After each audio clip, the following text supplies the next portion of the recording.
안녕하세요 여러분, 친절한 전도사입니다.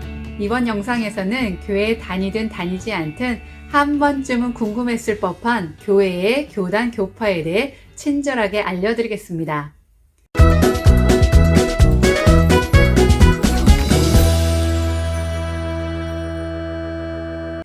교단과 교파라는 말, 어떤 말을 사용해야 하는지부터 어려우시죠?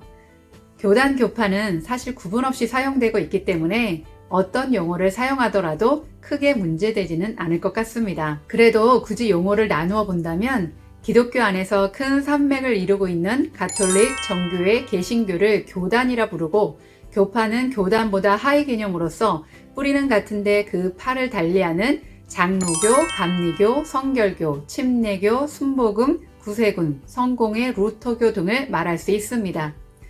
그리고 장로교회 안에서의 예장, 기장, 통합, 합동, 고신 등과 같은 분파를 말할 경우에도 교파라는 용어가 적합하다고 할 수 있습니다. 이런 교파들에 속하지 않는 교회를 가리켜 초교파라고 부르는데요. 초교파라는 말을 제외하고는 교파보다는 교단이라는 말을 보편적으로 많이 사용하기 때문에 교단이라고 사용해도 크게 문제는 되지 않을 것 같습니다. 그래서 저도 그냥 교단이라는 용어로 사용하도록 하겠습니다. 개신교 안에 이렇게 교단이 많아진 이유는 예배 형식이나 성례, 교회 정치체제 등에서 서로 다른 입장을 주장하다 보니 생겨났다고 할 수 있는데요. 지금부터 교단이 생겨나게 된 과정을 역사순으로 간략하게 설명해 드리겠습니다. 원래 하나였던 교회는 1054년에 로마 가톨릭과 정교회로 나누어지게 됩니다. 1517년에 독일에서 루터가 95개조 반박문을 낸 사건으로 로마 가톨릭에서 개신교가 갈라져 나오게 되는데요.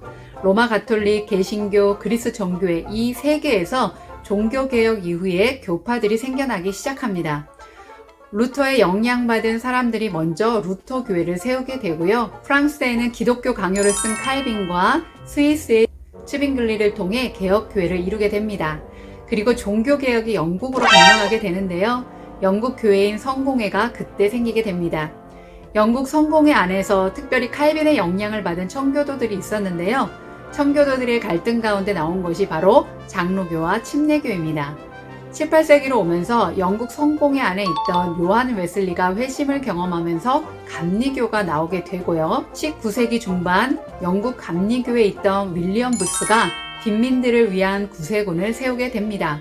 20세기 초 미국 아주사거리 오순절 성령 운동으로 세워진 하나님의 성회가 우리나라에 들어오면서 순복음 교회가 생기게 되고요. 또한 20세기 초 미국인이 일본 동경에 세운 성서학원을 졸업한 정빈, 김상준 두 전도자에 의해 성결교회가 한국에 생겨나게 되었습니다. 역사순으로 간략하게 교단 교파가 생겨나는 과정을 설명해 드렸는데요. 아무래도 교단 간의 갈등이 있다 보니 교단이 많은 것에 대해 부정적인 생각을 갖게 되는 것 같습니다.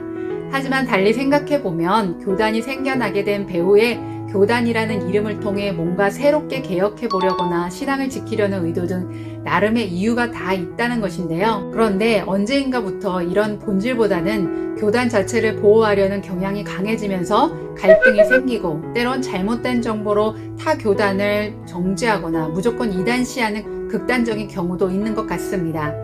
교단은 여러 가지이지만 교회는 모두 예수님 안에서 하나라는 사실을 기억하고 세상의 빛과 소금의 역할을 잘 감당하는 교회들이 되어야 하겠습니다.